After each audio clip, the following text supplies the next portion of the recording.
आपले सर्वांचे Radiance update YouTube चॅनलवर स्वागत आहे मित्रांनो. आज आपण या व्हिडिओच्या माध्यमातून पवित्र पोर्टल शिक्षक भरती संदर्भात इन्फॉर्मेशन बुलेटिनच्या माध्यमातून आज 14/5/2024 रोजी माहिती देण्यात आलेली आहे. यामध्ये नेमकी माहिती जी आहे ते नवीन शिक्षकांना जे आहे ते नियुक्ती देण्यासंदर्भात आहे आणि उर्वरित राऊंड संदर्भात देखील यामध्ये माहिती सांगण्यात आलेली आहे.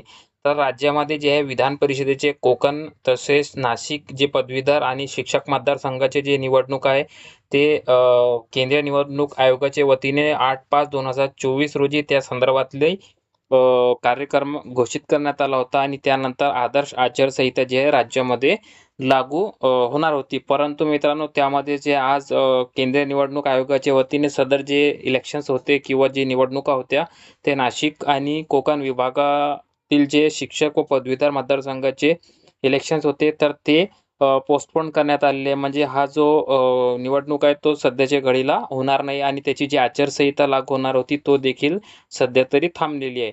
आणि यामध्ये जे आहे शिक्षण आयुक्त कार्यालयाच्या वतीने जे आहे राज्य शासनाकडे शिक्षक पद भरती प्रक्रियेला सूट देण्यासाठी 10/5/2024 रोजी प्रस्ताव देखील त्यांनी सादर केला होता. परंतु प्रस्ताव सादर केल्यानंतर आजच्या तारखेलाच म्हणजे 14/5/2024 रोजी केंद्रीय निवडणूक आयोगाने त्यांचा जो शेड्यूल आहे तो मागे घेतलेला आहे आणि पुढील आदेशापर्यंत त्यांनी जे त्यांचे विधान परिषदेचे जे निवडणूक आहेत ते पुढे ढकलण्यात आले असे त्यांनी जे भारत निर्वाचन आयोगाच्या वतीने आज प्रेस नोट जारी करण्यात आलेला आहे. त्यामध्ये त्यांनी त्या संदर्भातली माहिती दिली होती. तर या इलेक्शनची जी आचारसंहिता आहे ते लागू झाली नाही आणि त्यामुळे जे आहे लोकसभेची आचारसंहिता सध्या लागू असली तरी त्या संदर्भातली परमिशन्स किंवा परवानगी जे विशेष परवानगी आहे ते निवडणूक आयोगाच्या वतीने यापूर्वीच राज्य शासनाला देण्यात आली आहे. म्हणजे ज्या जिल्ह्याची निवडणूक झाली असेल तिथे त्यांना जे नियुक्ती करण्यासंदर्भातली ग्रीन सिग्नल जे आहे ते ECIने दिलेला होता. तर आता यानंतरचं नेक्स्ट पॉईंट जे आहे त्यामध्ये सांगण्यात आलेलं आहे की शिक्षक नियुक्ती संदर्भातील यापूर्वी जे सूचना 19 तारखेला आयुक्त साहेबांनी दिल्या होत्या तर त्या सूचनेप्रमाणे तातडीने जे कारवाई सुरू करण्याची सूचना सर्व शिक्षणाधिकारी व अन्य स्थानिक स्वराज्य संस्था यांना देण्यात आल्या आहेत. या शिक्षक पदभरती संदर्भात जी नियुक्तीची कारवाई होणार आहे तर त्या संदर्भातला आढावा स्वतः शिक्षण आयुक्त साहेब यांच्या वतीने घेतला जाणार आहे आणि अजून या संदर्भातलं जे एका आठवड्यानंतर मान्य शिक्षण आयुक्त साहेबांच्या वतीने गुगल शीट देखील तयार करण्याची सूचना त्यांनी दिलेल्या आहेत आणि त्याचा आढावा जे आहे एकूण किती शिक्षकांना तुम्ही आतापर्यंत नियुक्त्या दिलेल्या आहे तसेच किती शिक्षकांची नियुक्त्या आता ते सुरू करणार आहेत या संदर्भातली माहिती किंवा याचा आढावा शिक्षण आयुक्त कार्यालयाच्या वतीने स्वतः घेण्यात येणार आहे आणि याची कारवाई जी आहे तातडीने सुरू करण्याची सूचना देण्यात आलेल्या आहे. म्हणजेच मित्रांनो 11,085 उमेदवारांचे जे काही नियुक्त्या थांबल्या होत्या यापैकी बरेच उमेदवारांच्या नियुक्त्या आचारसंहितेमुळे थांबल्या होत्या तर आता त्यांना पूर्वता करण्याचे निर्देश इथे शिक्षण आयुक्त साहेबांनी दिलेले आहे.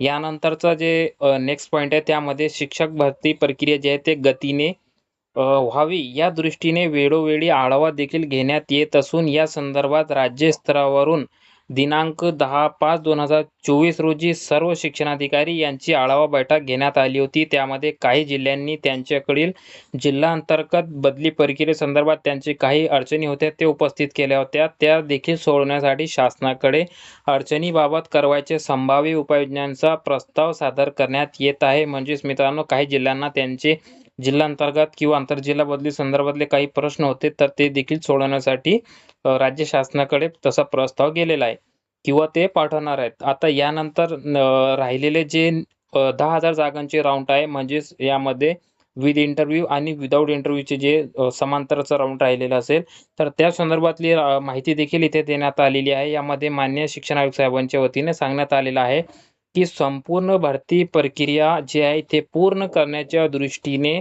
शासन प्रशासन स्तरावरून अनेक अंतर्गत प्रक्रिया सुरू आहेत. म्हणजेच मित्रांनो यामध्ये जे काही आवश्यक असणारी पूर्वतयारी असेल किंवा त्या संदर्भातले परवानगीचे जे काही काम असेल किंवा इंटरनल पोर्टलचे काम असेल तर ते सर्व अंतर्गत प्रक्रिया सुरू आहेत अशी माहिती त्यांनी इथे दिलेली आहे. संपूर्ण भरती प्रक्रिया म्हणजेच 21,000ची जाहिराती ज्या आल्या होत्या ते पूर्ण भरती प्रक्रिया पूर्ण करण्याच्या दृष्टीने शासन स्तरावर जे काही त्यांचे इंटरनल वर्क्स आहेत ते सध्या सुरू आहेत. त्याबाबत ठळक निष्पत्ती घडेल व त्या संदर्भातली इन्फॉर्मेशन बुलेटिनद्वारे निर्गमित ते करतील आणि त्या माध्यमातून पवित्र पोर्टलवर आपल्याला माहिती पाहायला मिळेल, परंतु सध्याच्या घडीला त्यांचे इंटरनल वर्क सुरू आहेत आणि 20 मे नंतर मित्रांनो आपल्या राज्यातील लोकसभेची जी आचारसंहिता आहे ती जवळपास संपुष्टात येणार आहे. कारण 20 मेचा आपला राज्याचा शेवटचा 5वा टप्पा असणार आहे निवडणुकीचा.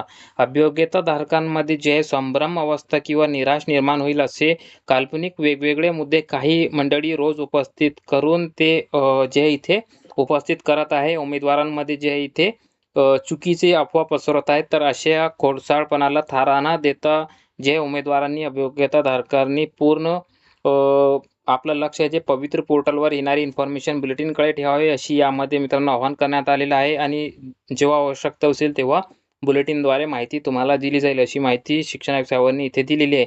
तर मित्रांनो हे महत्त्वाचे 3 ते 4 पॉईंट होते. यामध्ये राखडलेले नियुक्ती असेल, पुढील राऊंडच्या संदर्भातली जी काही तयारी असेल त्या संदर्भातली माहिती होती आणि आत्ता आपल्या भरतीला जे काही अडथळा येणार होता नवीन शिक्षक आणि पदवीधर मतदारसंघाचा जे इलेक्शन्स आहेत त्याबाबतचा, तर तो देखील आता कुठेतरी थांबलेला आहे. कारण त्याची आचारसंहिता सध्याच्या घडीला लागू होणार नाही, कारण तो निवडणुकीचा कार्यक्रम पुढे ढकलण्यात आलेला आहे. परंतु मित्रांनो यानंतर राज्यामध्ये जुलैमध्ये किंवा जूनच्या शेवटीमध्ये हे इलेक्शन्स आणि यासोबतच 11 जे आहे इथे 11 विधान परिषदेचे जे आमदार आहेत त्यांचा देखील टर्म इथे 27 जुलै 2024 रोजी ते टर्म त्यांचा संपत आहे. तो देखील 11 जागांसाठी आणि हे राहिलेले शिक्षक व पदवीधर 4 जागांसाठी.